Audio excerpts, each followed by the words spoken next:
Je suis à la frontière de la Côte d'Ivoire, juste avant le poste de police de Yendéré sur la RN7. À gauche, en partant vers la Côte d'Ivoire, s'étend la forêt classée de Nyangologo. Et juste de l'autre côté du goudron, les paysans et les paysannes occupent de vastes espaces pour la culture du riz, du maïs et d'autres produits vivriers.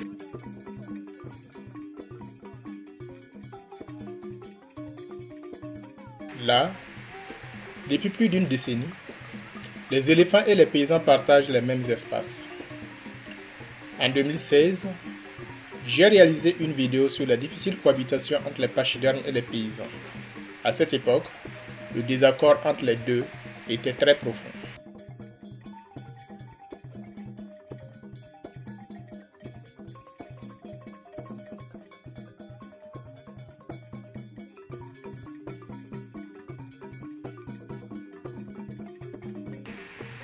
Trois ans plus tard, je retourne sur mes traces. Cette fois-ci, je plongerai dans le domaine des paysans et ensuite dans celui des éléphants afin de faire l'état des lieux de cette nouvelle cohabitation entre les pachydermes et l'homme.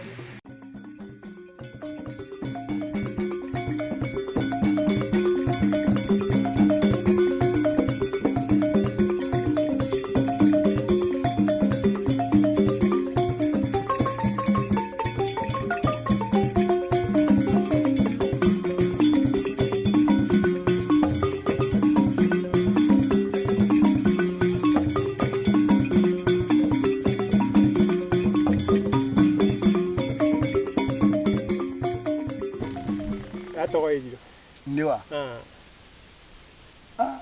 Nto niwa. Nto be amadi. Na na ya. Ka shigo illa. Ka yore dare ka duni ka di. Yawa. Na fana. Na fana le. Na fana be ko fa ya. To dugu be ko fa ya. Yendli be. Fana fashu be. Donc, na fana kan le yan dima. Yendli ka. Ka dima.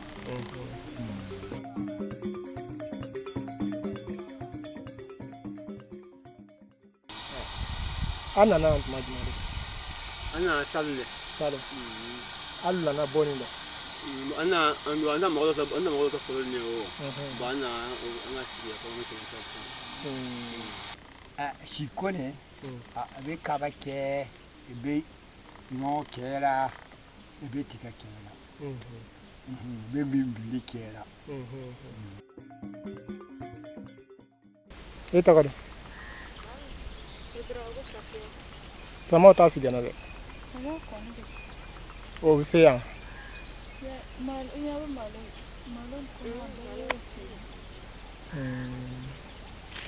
Aba ni sama na dumudo. Ni sama na dumudo. Bana ke. Donc a kɛra comme barak bansan lo kɛra. Babe mo me sigbe. Mais bahibande na.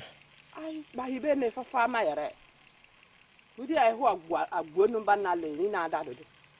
Mais na ma nan gona na hab wala ma be. Ada ba ku jare ya. Nke ne ko ma ya.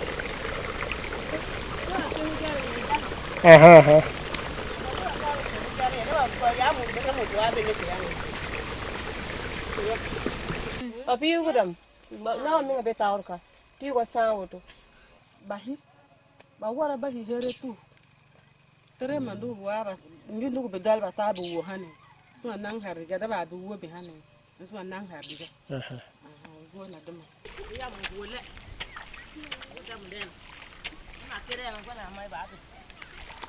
Ka dai wa ke dai. Donc na di tanake pembe de. Na jena nana. Mun gole ka ke ba. Nzake de ka ke. Ba fi na gbala man juwa gan go ho ma hin ndi ba ho tiele do. Gan ho ayo de ne.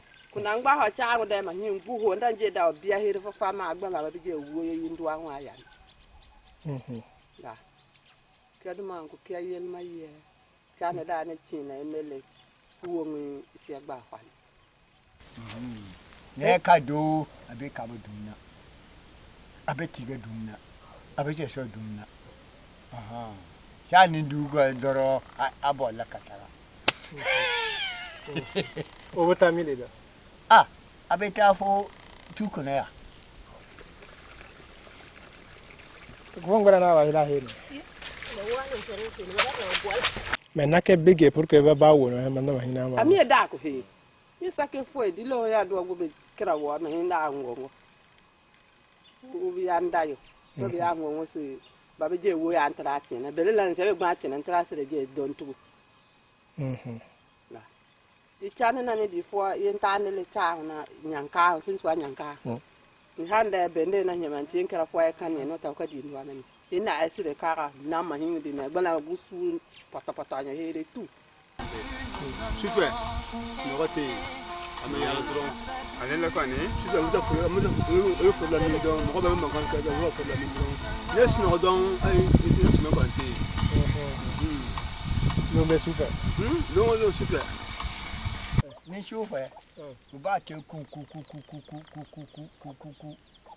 Aha. Ni dugo doro ai shawo ni tete. Ni chauffeur abeki. Alisia. Ah. Oui chane ke kadi ma kaya. Ai, abeki ne keme Il devait avoir parce que ça va Congo là, fallait be Congo là. Ne un cas qui bari me, ba ke kunkungu bide file. Ne ka keti. Akile. Obi boli. Obuta. Voilà, bita. Ker ma yara chaba ma ba sire ka de fo so ni yin ta ne le hu no. Ka bel chani ta do. Mi man sa ai ka gba ka mi me bi di be ne ti akesun. Donc bana ma sayi ban ka ya ngone. Bana ma ko ne se hitere nka. Nyongo ndel na fama baba na sa pia ba. Ba ko ne pia ba ka. Mi man da yara ba ke sire wo ko wa sang sire ka di ba wala. Ba sire ke nan kumo ndandi. Se sa da foi. Bana ma gola ha ma ba je pa ba ho wona wona. Men ni sa da bunkundu. Men noma. Men noma ka. Men noma mi sa da foi. Ni chama bechi ya ba goy abita. Aya, e fana be kabani. Iba kere don ka du. Gouvernement mo wani. Muti ka kuma. Muti ka kuma de. Aïe.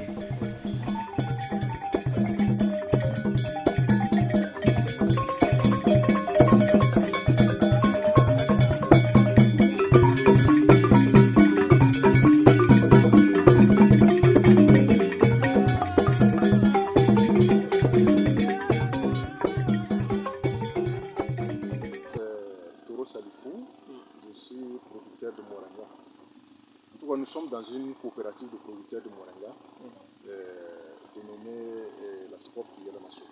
Ici, nous sommes à Nyangoloko, au secteur numéro 8, dans le village de Tiakura. Alors, en plus du moringa, nous voudrions également associer la maraîchiculture. Voilà.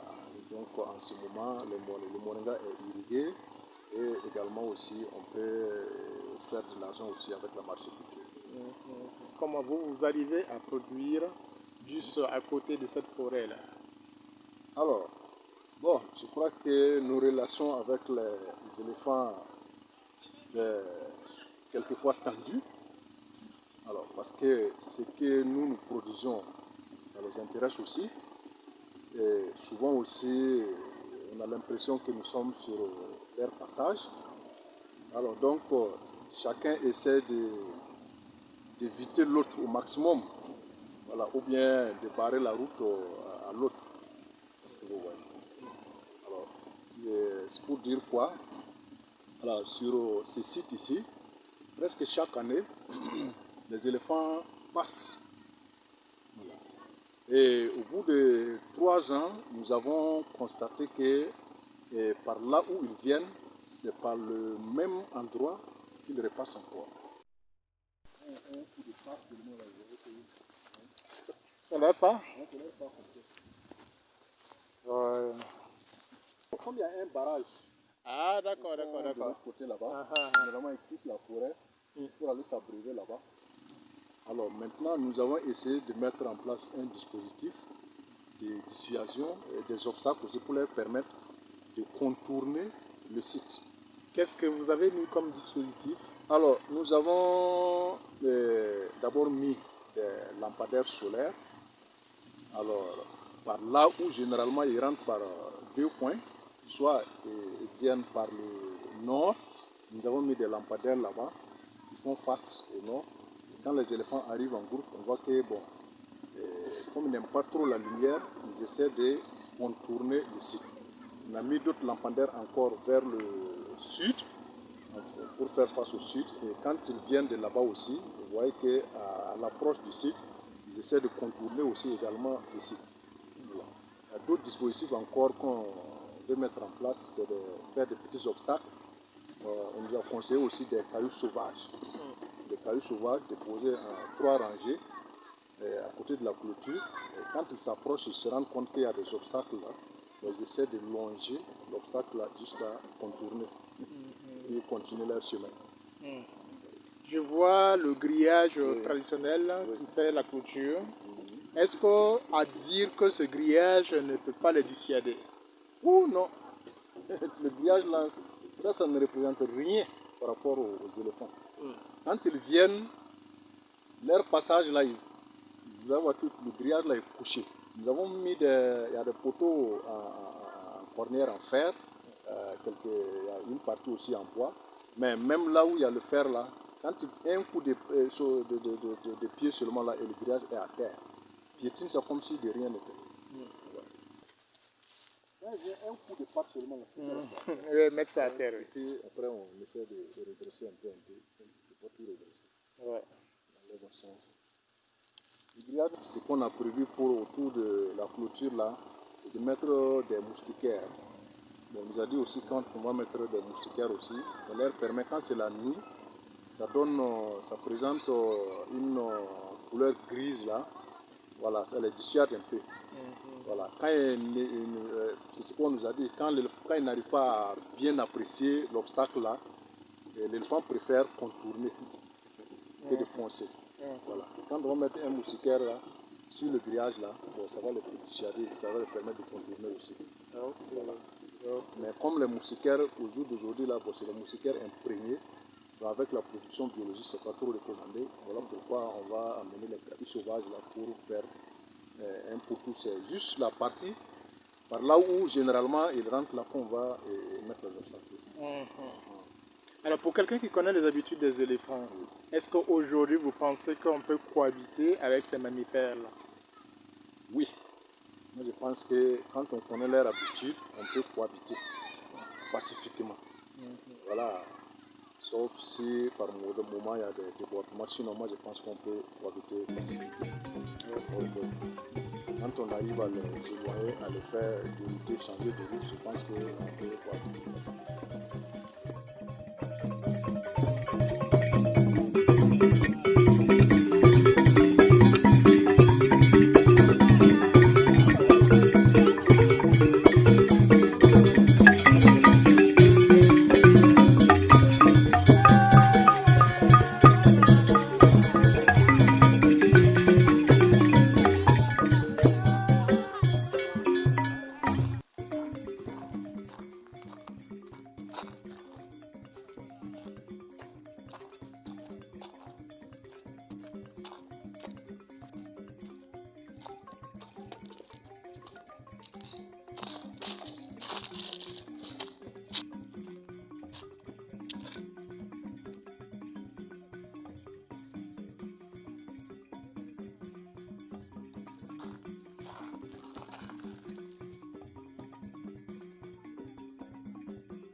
Je suis environ 30 minutes à l'intérieur de la forêt classée. J'ai vu pas mal de traces et voici les plus récentes. Là, c'est sûr que récemment, le pachyderme était ici. Regardez tout ce qu'ils ont pu soulever. Chercher des racines certainement. Regardez-moi tout ça. C'est leur travail. Quelle force. C'est très très fort. Et là, ça ne me rassure pas du tout. Regardez-moi cet arbre. C'est très très très récent. Il a plu hier nuit et je ne vois pas de traces. Donc ça devrait être autour des 4 heures du matin que ça a été fait. Je suis avec eux ici. C'est sûr qu'ils ne sont pas loin. Ce qui est inquiétant, je suis seul. Je ne les connais pas. Je ne sais pas quel comportement adopter. Vous voyez les élections? Regardez-moi. Ça, c'est ce matin, je dirais.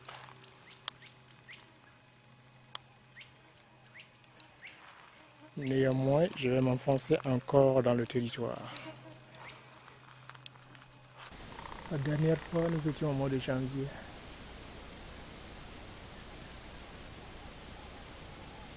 C'est ici que le pisteur m'a amené.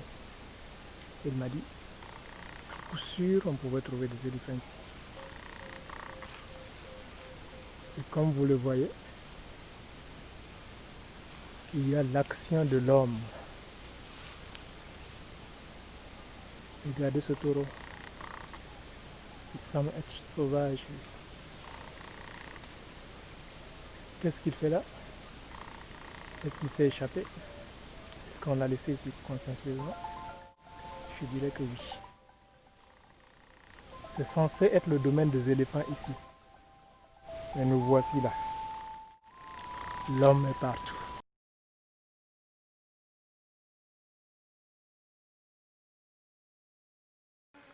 Le souci, c'est que je fais plus de bruit avec mes chaussures. Ils ne sont pas loin. Ils vont me repérer tout de suite. Ou bien même, ils m'ont déjà repéré.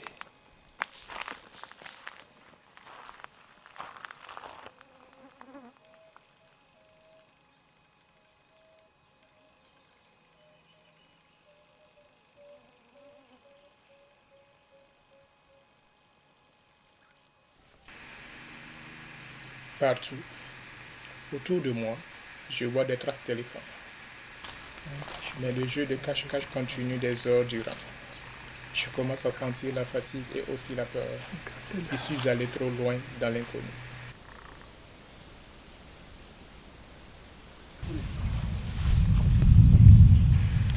Le ciel m'élance.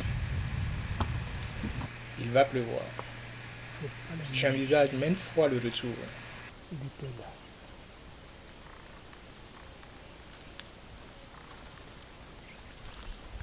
Et lorsque je me décide à ressortir de cette forêt, je tombe sur des raisins sauvages. Je me débarrasse de mon sac à dos. Je me mets à la récolte.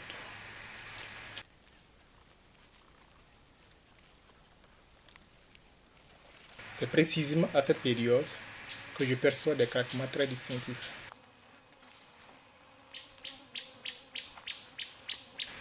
Oui, c'est le troupeau d'éléphants recherché.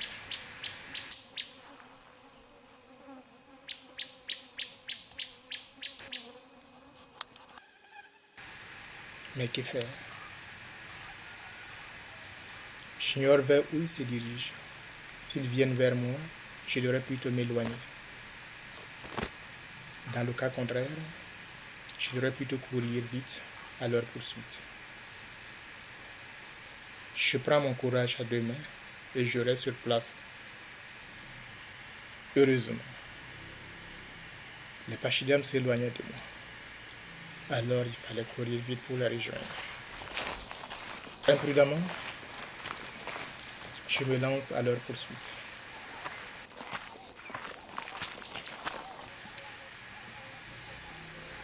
Et tout d'un coup, l'apparition.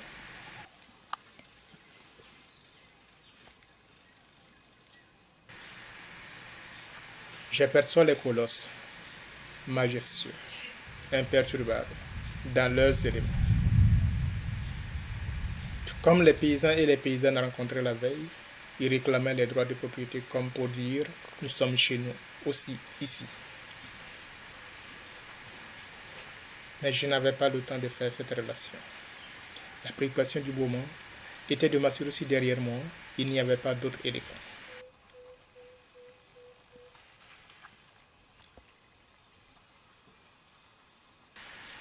J'attendais des craquements de bras tout autour. J'étais cerné d'éléphants, mais envahi d'un sentiment de peur et de joie. C'était un moment unique.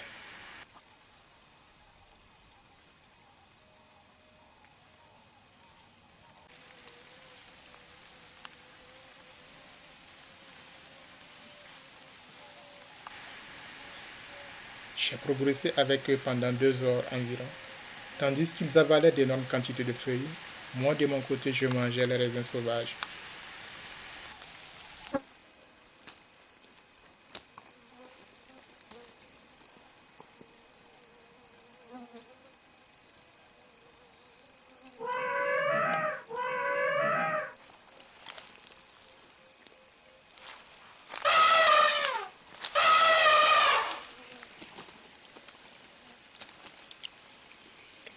Alors sans guide, au 3e supplément d'avertissement du mal dominant, j'ai entrepris d'abandonner cette compagnie d'éléphants.